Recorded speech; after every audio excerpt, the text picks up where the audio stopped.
இந்த உலகத்தில் உள்ள ஏரி அப்புறம் குளம் எல்லாம் வத்தி போயிடுச்சுன்னா அது உள்ள அப்படி என்னதான் இருக்கும் அப்படின்னு பார்த்தீங்கன்னா எக்கச்சக்கமான விஷயங்கள் இருக்கும். மோஸ்ட்லி குப்பை தான் இருக்கும்னு நினைப்பீங்க. குப்பையும் தாண்டி சில விஷயங்கள் இருக்குது. அதை பற்றி தான் எந்த ஒரு வீடியோவில் பார்க்க போகிறோம். ஸோ இந்த ஒரு வீடியோ ரொம்பவுமே வேறு லெவலில் இருக்க போது. ஸோ வாங்க டைம் யூஸ் பண்ண வீடியோக்குள்ளே போகலாம். அப்படி இந்த ஒரு வீடியோவில் நம்ம முதலாக பார்க்க போகிறது தான் வேஸ்ட். அதாவது இந்த ஓஷன் அப்படின்னு சொல்லுவாங்கல்ல, ஓஷன், லேக்கு, குளம் அப்படி இருக்கிற எல்லா இடத்துலையும் தண்ணி வற்றி போயிடுச்சுன்னா ஃபுல்லாக பார்த்திங்கன்னா குப்பைகள் தான் இருக்கும். அப்படி இந்த ஒரு இடத்துல பார்த்திங்கன்னா பசிபிக் ஓஷன் பக்கத்தில் இருக்கிற இந்த ஒரு சின்ன ஒரு ஏரியில் பார்த்திங்கன்னா எக்கச்சக்கமான குப்பைகள் இருக்குது. ஸோ இது எங்கே இருக்குதுன்னு பார்த்தீங்கன்னா லாஸ் ஏஞ்சல்ஸில் இருக்கிற ஒரு சின்ன எக்கோ பார்க் மாதிரி இருக்கும். அந்த ஏரியாவில் தான் இந்த ஒரு லேக் மாதிரி ஒன்று இருக்குது. ஸோ இதை க்ளீன் பண்ணுறப்ப தான் தெரியுது அங்கே கிட்டத்தட்ட 1 டன் 2 டன் கிட்டத்தட்ட 35 டன்ஸ் ஆஃப் குப்பைகள் அது உள்ள இருக்கு அப்படின்னு. இதை பார்த்து பயங்கரமா ஷாக் ஆன அந்த லாஸ் ஏஞ்சல்ஸ் கவர்மெண்ட் அப்புறம் நிறைய வாலண்டியர்ஸ் கிளீனர்ஸை வச்சு இந்த இடத்த கிளீன் பண்ணாங்க.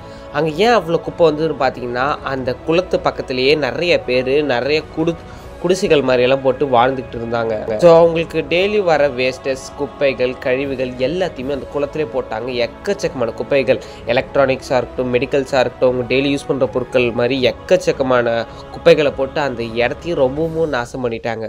இது எப்படி தெரிஞ்சதுன்னு பார்த்தீங்கன்னா அந்த குளம் இவங்க க்ளீன் பண்ணுறப்ப தான் தெரிஞ்சுது. அதை பார்க்கவே ஒரு மாதிரி லேக் மாதிரி தான் இருக்கும். ஸோ அதை க்ளீன் பண்ணுறப்ப தான் தெரியுது எக்கச்சக்கமான குப்பைகள் உள்ளே இருக்குன்னு.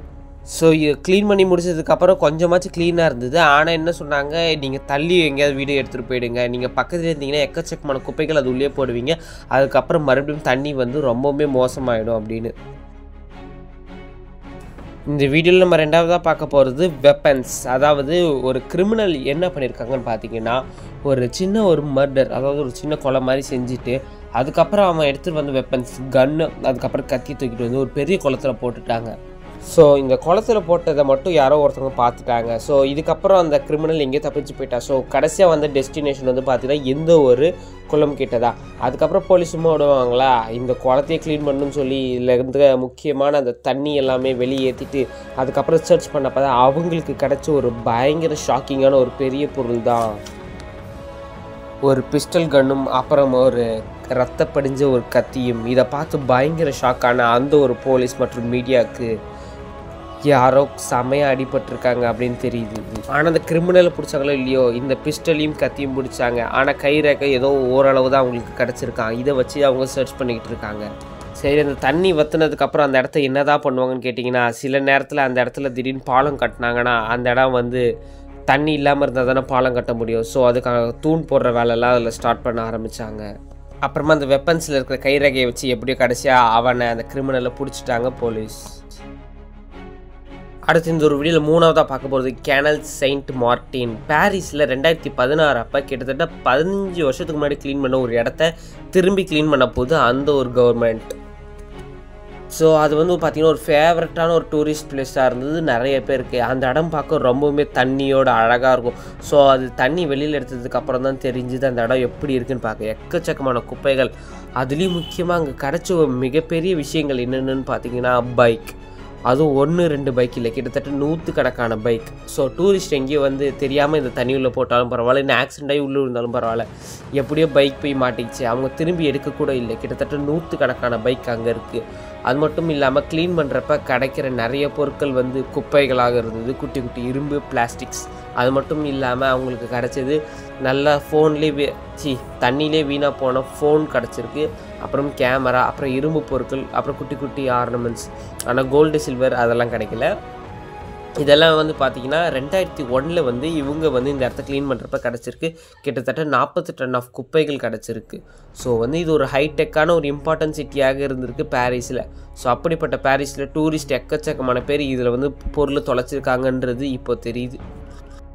ஸோ இந்த ஒரு வீடியோவில் இம்பார்ட்டண்டான ஒரு நோட்டை நான் சொல்கிறேன். நீங்கள் எங்கேயாவது ஊர் சுற்றி பார்க்க போகிறேன் அப்படின்னு நினச்சி நல்ல ஃபோட்டோஸ்லாம் எனக்கு எடுக்கணும்னு ஆசையாக இருந்தால் அது நல்லபடியாக நீங்கள் கேமரா, உங்கள் ஃபோனெல்லாம் ஜாக்கிரதையாக வச்சுக்கோங்க. ஏன்னா நம்ம வாங்குகிற ஒரு பொருளும் ரொம்பவுமே காஸ்ட்லியாக தான் இருக்கும் நம்மளை பொறுத்த வரைக்கும். ஸோ அதெல்லாம் நம்ம தான் பத்திரமா பார்த்துக்கணும். அந்த ஃபோட்டோ எடுக்கிறேன், இந்த ஃபோட்டோ எடுக்கிறேன்ட்டு ரொம்ப கஷ்டப்பட்டு தவற விட்டுறாதீங்க. நீங்களும் தவறிடாதீங்க, ஜாக்கிரதை. அடுத்ததாக இந்த ஒரு வீடியோவில் நம்ம நாளாக பார்க்க போகிறது ஓல்டு டிராய்ட். 2015 கிட்டத்தட்ட 50 மீட்டர் அளவு தண்ணி வற்றி போவா காரணமாக இருந்து கிட்டத்தட்ட நூறுக்கணக்கான மக்கள் அந்த இடத்த கிளியர் பண்ண போனாங்க 90ஸ்லேயே. அப்போ வந்து பார்த்திங்கன்னா ஒரு 90ஸோட காலகட்டம் 2000 அப்போ வரல. அந்த இடத்துல வந்து பார்த்திங்கன்னா இந்த ட்ரெஷர் கிடைக்கிது அது கிடைக்குதுன்னு சொல்லி அந்த இடத்துக்கு நிறைய மக்கள் போனாங்க. ஆனால் அவங்களுக்கு கிடச்சது எல்லாம் ஒரு பீஸ் ஆஃப் லேண்டு, நிறைய மரங்கள் வெட்டப்பட்டது, அது மட்டும்தான் அவங்களுக்கு கிடச்சிருக்கு. ஸோ அந்த இடத்துல வந்து பார்த்திங்கன்னா எதுவுமே கிடைக்கல. ஆனால் அதுக்கு முன்னாடி பெரிய வதந்தியாக பரவுனது அந்த இடத்துல தங்கம் அப்புறம் வைரம் எல்லாமே அந்த தண்ணிக்கு அடியில் இருக்குது, அந்த தண்ணியை க்ளீன் பண்ணால் கிடச்சிருன்னு சொல்லி எக்கச்சக்கமான பேர் வந்து ட்ரை பண்ணியிருக்காங்க, கிட்டத்தட்ட 100கணக்கான மக்கள். ஆனால் அவங்களுக்கு கிடச்சது குப்பைகள் தான்.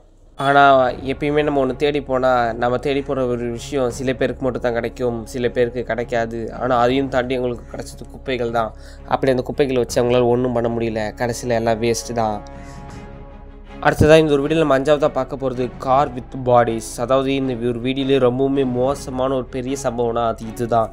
அதாவது பார்த்தீங்கன்னா 2013க்கு முன் காலகட்டங்களில், அதாவது 2012லேருந்து 13க்குள்ளே வந்து பார்த்திங்கன்னா ஒரு லேக்கை க்ளீன் பண்ணுறாங்க. அப்படி அவங்களுக்கு அந்த லேக்கில் கிடச்சிது ஒரு 2 கார்கள். அந்த 2 கார்களையும் உள்ளே ஓப்பன் பண்ணி பார்த்தா எல்லாமே டேமேஜ் ஆகிருக்கு.